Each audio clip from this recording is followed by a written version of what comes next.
What is going on, guys? My name is Vinny Vega, and today I got a $550 PC build video for you guys. The last one I made, my $800 build, went pretty well, so I figured I'd do more of these.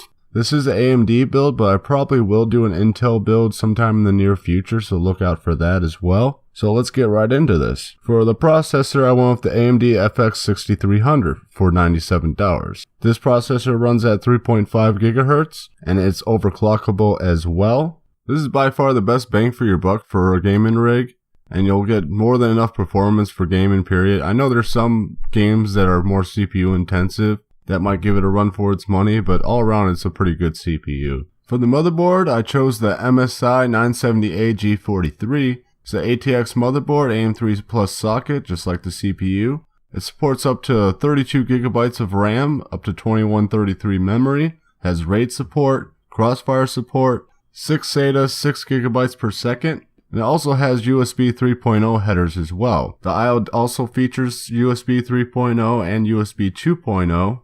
And this is all around a good motherboard, and it gives you the features you need, and it also overclocks very well.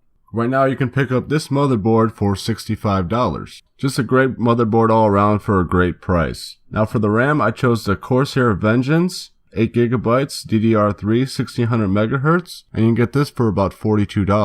$42 is a great price for a Corsair Vengeance. I've heard nothing but good things about this RAM, and 8 gigs is really all you're going to need for gaming. This is a 2-stick set, 4 gigs apiece, and you can always grab 2 more sticks at 4 gigs apiece somewhere down the line if you want to add more RAM. It's by far the easiest thing to pop in. Like literally, that's all you do is pop it in. That's what she said. For the hard drive, I chose the Western Digital Caviar Blue for $51. This is a 1TB hard drive, 7200 RPMs, and 64 cache. This is just a great all-around hard drive. I actually have 2 of these in my system right now, and it's done me nothing but good.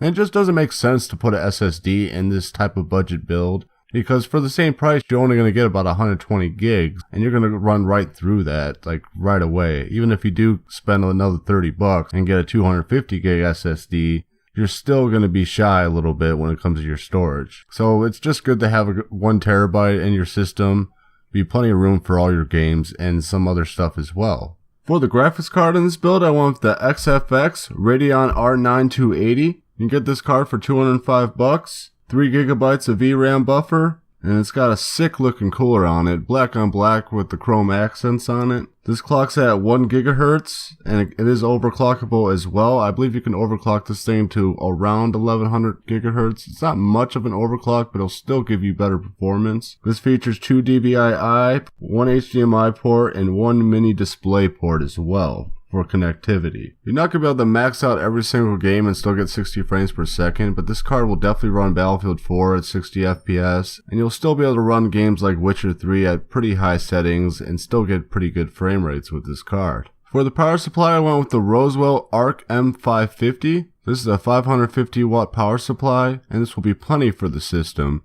This system is probably running just shy of 400 watts, and even with the overclock and maybe even upgrading RAM and stuff, you'll still do very good with this power supply. Right now you can pick this up for about $60. It's also semi-modular as well, so cable management should be a breeze for this as well. For the case, I went with the Cooler Master Half 912 ATX mid-tower case. You can get this case for about $60, and it's a very good price for this case considering all the features involved with it.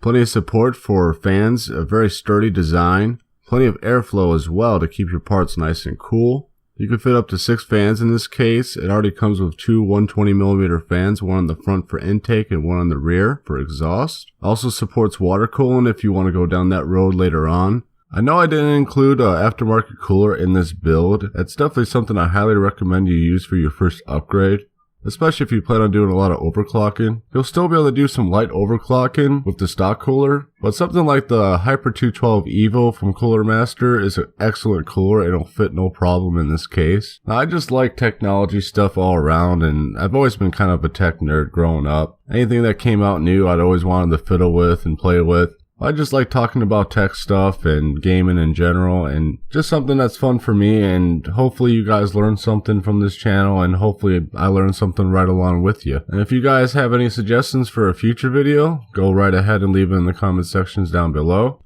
The PC part picker link is right in the description, so go ahead and check that out for this build. And if you guys want to check out my $800 build video, I also linked that down below as well. And I hope you guys have a badass day today, and I'll see you on the next one.